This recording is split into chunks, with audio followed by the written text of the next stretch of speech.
ایک عربی شاعر کے ان دو اشعار میں کس قدر عبرت ہے، ترجمہ سنیے۔ وقت اور دن گزر گئے مگر گناہ باقی ہیں، موت کا فرشتہ آ پہنچا اور دل غافل ہے۔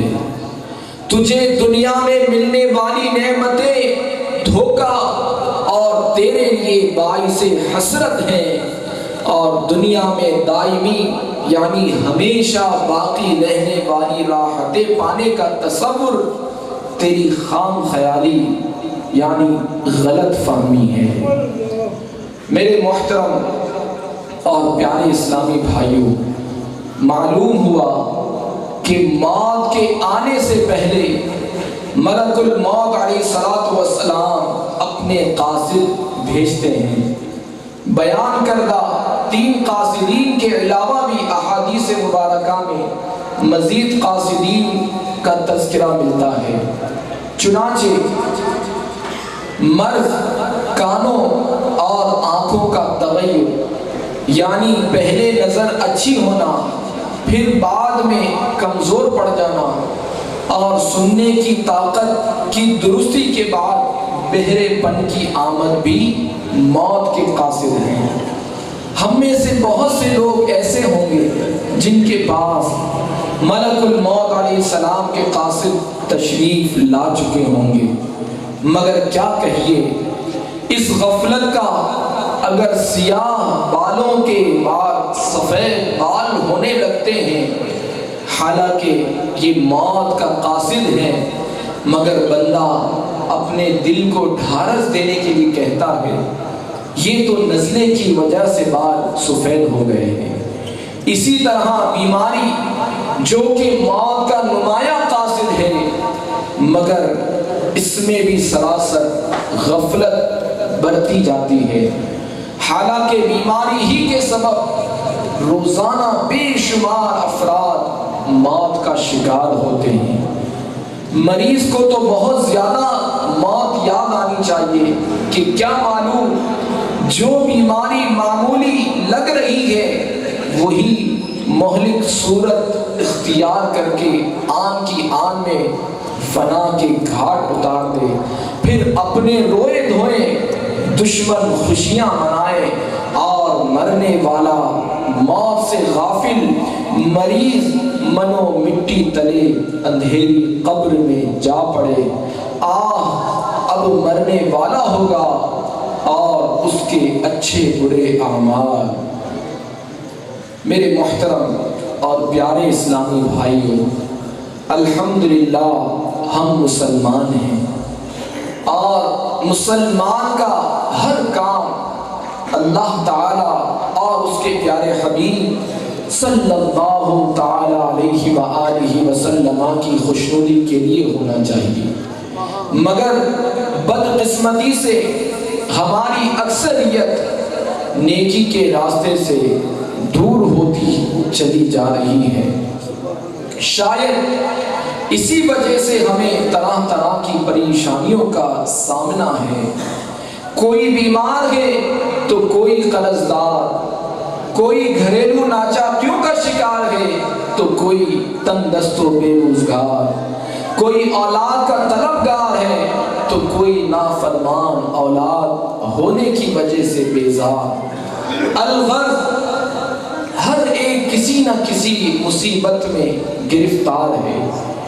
یقیناً دنیا و آخرت کی ہر پریشانی کا واحد حل اللہ عز و جل اور اس کے پیارے حبیب صلی اللہ تعالی علیہ وآلہ وسلم کے بتائے ہوئے کاموں میں لگ جانا ہے۔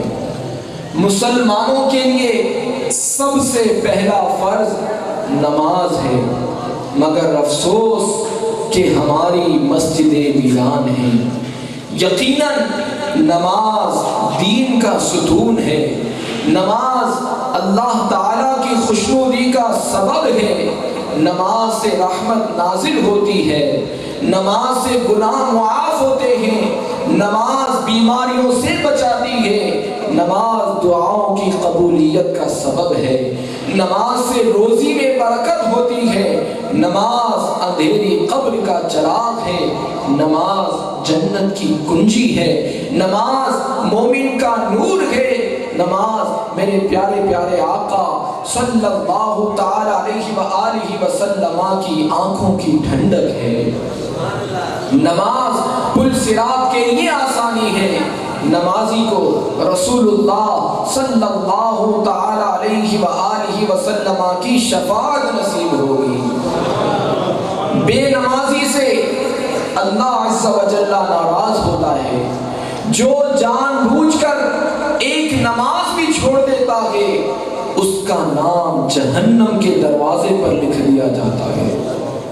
تو زندگی بے حد مختصر ہے، یقیناً سمجھدار وہی کہ جو جتنا دنیا میں رہنا ہے اتنا دنیا کے لیے، اور جتنا عرصہ قبر و آخرت کا ہے اتنی قبر و آخرت کی تیاری میں مشغول رہیے۔ کئی ہنستے بولتے انسان اچانک موت کا شکار ہو کر دیکھتے ہی دیکھتے اندھیری قبر میں پہنچ جاتے ہیں، اسی طرح ہمیں بھی مرنا پڑے گا، اندھیری قبر میں اترنا پڑے گا، اپنی کرنی کا پھل بھگتنا پڑے گا۔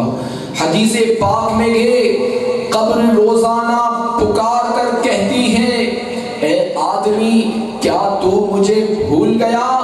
یاد رکھ میں تنہائی کا گھر ہوں، میں اجنبیت کا گھر ہوں، میں گھبراہٹ کا گھر ہوں، میں کیڑے مکوڑوں کا گھر ہوں، میں تنگی کا گھر ہوں، مگر جس کے لیے اللہ تعالی مجھے وسیع کر دے۔ پھر آپ علیہ الصلوۃ والسلام نے مزید ارشاد فرمایا، قبر جنت کے باغوں میں سے ایک باغ ہے یا دوزخ کے گھڑوں میں سے ایک گھڑا، جب قبر سے نکلیں گے تو قیامت کا 50,000 سالہ دن ہوگا، سورج 1.25 میل پر رہ کر آگ برسا رہا ہوگا، تانبے کی دہتی ہوئی زمین پر ننگے پاؤں کھڑا کیا جائے گا۔ حدیث پاک میں گئے اس وقت بندہ قیامت کے روز قدم نہیں ہٹا سکے گا جب تک اس سے 5 سوالات نہ کر لیے جائیں۔ نمبر 1، عمر کس کام میں صرف کی؟ نمبر 2، جوانی کیسے گزاری؟ نمبر 3 اور 4، مال کس طرح کمایا اور کس طرح خرچ کیا؟ نمبر 5، اپنے علم پر کہاں تک عمل کیا؟ اللہ تبارک و تعالی ہمیں قرآن و سنت کے مطابق زندگی گزارنے کی توفیق عطا فرمائے۔ یقیناً قبر کی منزلوں کو مرنے والا ہی جانتا ہے،